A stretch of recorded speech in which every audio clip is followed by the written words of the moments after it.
Boxing truth here. Leo Santa Cruz doesn't need to whip Carl Frampton for a third time. Leo Santa Cruz should do yourself a favor and move on from this Carl Frampton business. You already proven on two occasions. You got credit for one decision. Should have been two decisions. But you should do yourself a favor and move on from this Carl Frampton business. You had to dominate and whip Carl Frampton's ass, arguably win all of the rounds, and yet still somehow these three incompetent judges try to rob you. Terrible scorecards.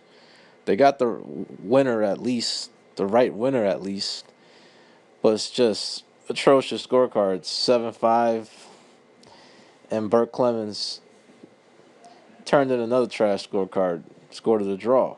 Dave Moretti turned in another trash scorecard. Another questionable scorecard from Glenn Feldman. So it's definitely a big issue with judging.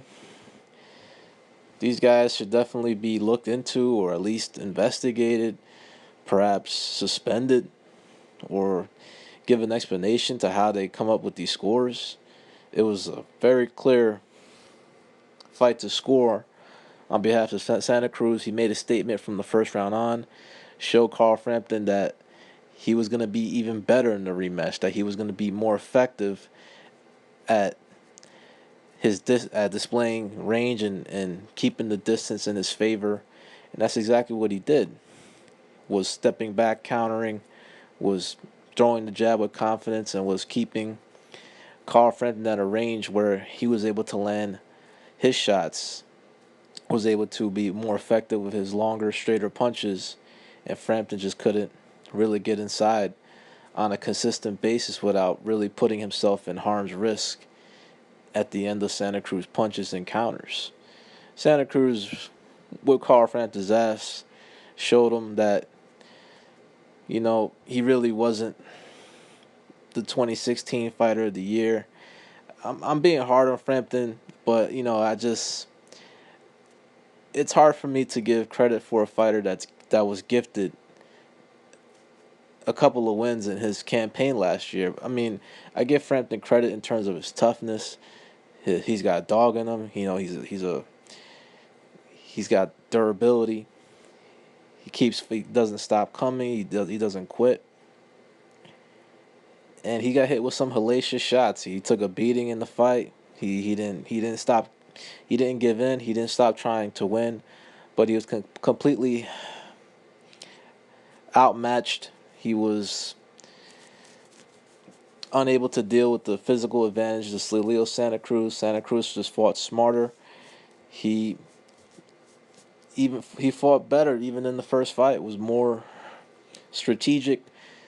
He he he switched it up at times. Stick to the game plan. Keep it on the outside. Outbox him. Use the jab. And when Frampton would fatigue, he would go inside and even get the better of him on the inside. It was a good performance by Santa Cruz. Knew he was going to win the fight, but of course the judging was a major concern, and of course they just vindicated my concern. Three more trash scorecards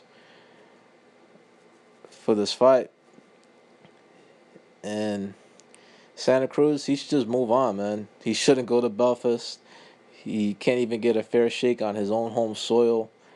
He needed to dominate and arguably win 12 rounds just to get a majority decision. What kind of shit is that? For Santa Cruz, I mean, there's other options. I really don't need to see a third fight. Santa Cruz beat Frampton twice, beat him worse in the rematch. It was definitive. It was clear-cut win. Even Frampton admitted he lost. Very classy of him to do that. But let's take some interim fights, maybe in the future. But right now, I'm just not interested. I've seen it twice. Santa Cruz displayed both times he's the better fighter. And there's other options. Perhaps he could have a rematch with Abner Mares, unify the WBA title since Mares holds a regular strap. That would be a fight that can do some business in the West Coast, perhaps in LA. maybe get a capacity crowd at the StubHub Center. It's a good fight for Santa Cruz.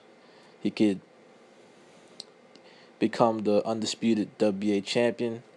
It's strap season all over for Santa Cruz. He regained his title. Congratulations. He should have never had been. He should have never had to have had his title taken away, but he was able to get a rematch clause contracted in the contract.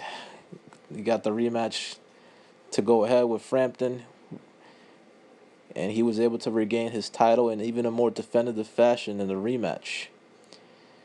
We'll see what Santa Cruz's career goes from here. He's a good fighter. He's well conditioned. He has he's got some tools. He's not a big puncher, but he's got dog in him. He can fight. He throws a lot of punches. Can box at a distance. Can use his physical advantages. He's a tall, lanky guy who has a tremendous gas tank. Not an easy guy to beat. And there's definitely some interesting fights to be made. We'll like to see Santa Cruz against Oscar Valdez. That's a great fight. I would like to see Santa Cruz fight Gary Russell. Wouldn't mind an Abner Mares rematch.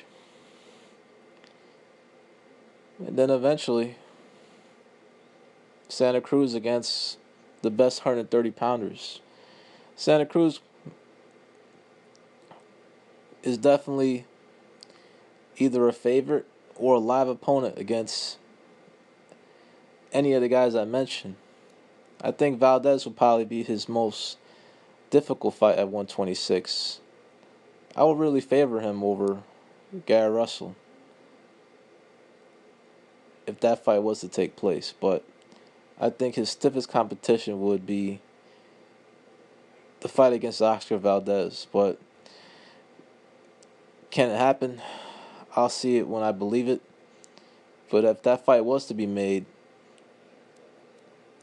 then that would mean the truce between Heyman and Arum is actually a reality. They'll actually be putting both of their A sides in a fight together. But seeing is believing. And as for Santa Cruz, do yourself a favor. Move on, at least for the time being. You barely got a majority decision, despite definitively dominating Carl Frampton. You might as well move on to other opportunities and perhaps start gunning for other unifications and regaining more straps in the featherweight division. This is Boxing Truth. I'm out.